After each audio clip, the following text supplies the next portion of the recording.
This is my fully loaded Sony ZV-E10 camera rig for my Amazon live stream and general video production.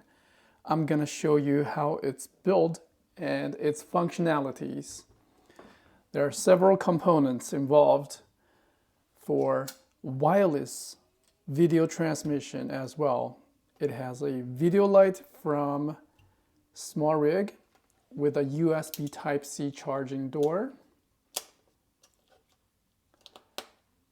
The camera cage is also from smallrig.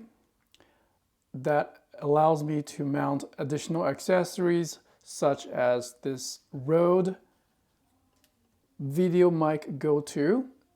There's a cold shoe adapter here, which is rotatable, so if I want to record the audio from myself in this direction, I can rotate it and it will point this way.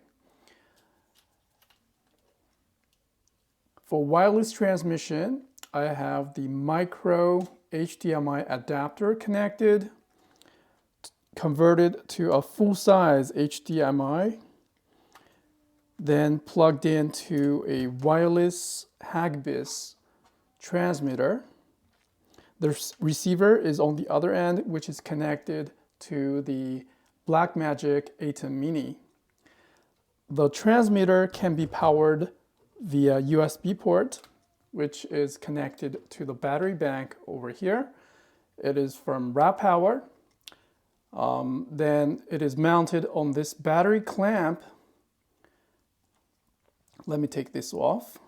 And the battery is also supplying power to the camera using the battery holder via 5 volts USB Type-A port.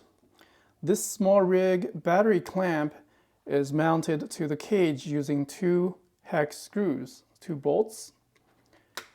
It is tightened. It is clamped using this knob. Then I also, the cable management needs to be done like this or routed in this direction so it doesn't seem too crazy.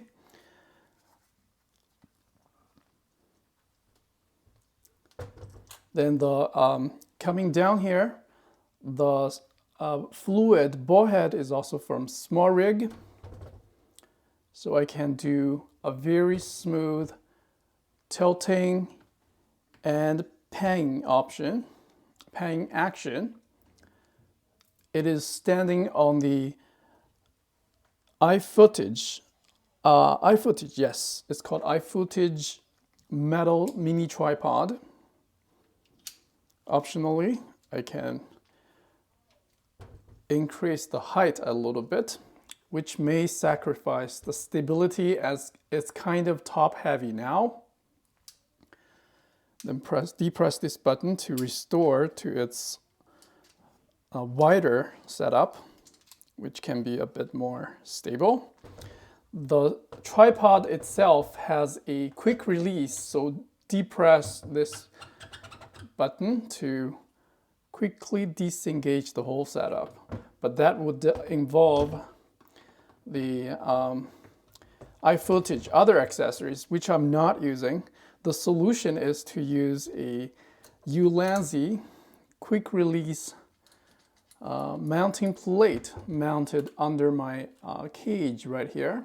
The cage also features a little tool which is stored down here magnetically that I use for tightening these screws. This quick release can be locked down really good. There is a switch to the left, then it will not disengage accidentally. Right, so that's secure. It is mounted on this plate. It cannot be, if this is a regular ball head, then I would be able to use the clamp to directly mount it like that, but this one doesn't work well with the smallrig ball head, so I have to use this mounting plate adapter, therefore increase the height a little bit.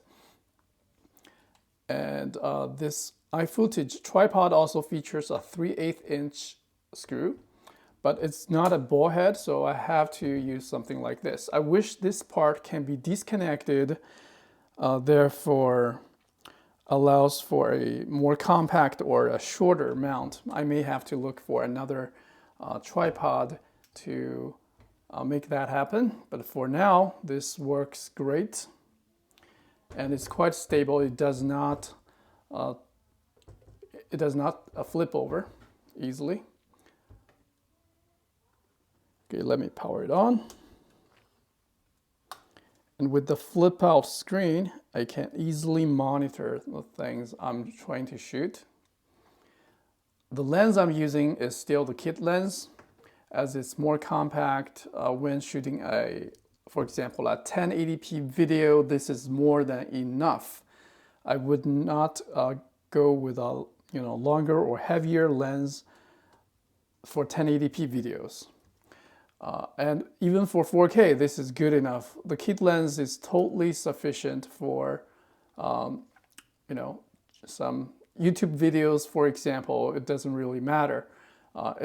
If you're focused on photography for high resolution photos, yes, the lens upgrade may help. Otherwise, I think the kit lens works just fine. So that's the whole setup.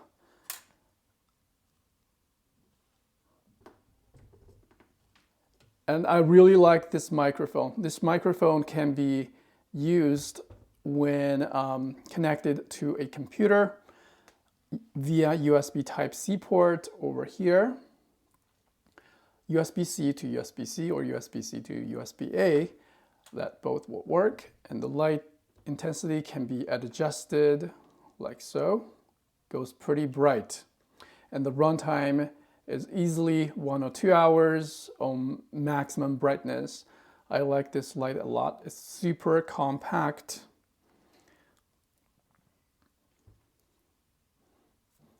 And I also think this HDMI adapter is a must-have for all cameras, as allows for a longer cable. Doesn't have to be this, and also would theoretically extend the lifespan of the micro USB cable, micro HDMI cable port, as it unplugs less often. When this HDMI transmitter is connected, the camera will not power off automatically. So that's important. In order to gain a high quality live stream signal to the HDMI 1080p transmitter, the 4K is recommended. So go to the menu and go to the camera setting, the video shooting setting, and set the file format to 4K instead of 1080p. This will greatly improve the HDMI 1080p signal. Although it is a 1080p port and a 1080p transmitter, this will help. And also keep in mind to keep this one to 24p instead of 30p, because the 24p would avoid the crop. Otherwise, you will have a narrower field of view. Okay, so that is the everything I got here. Really fully loaded and versatile ZV-E10 camera setup for live stream and video shooting.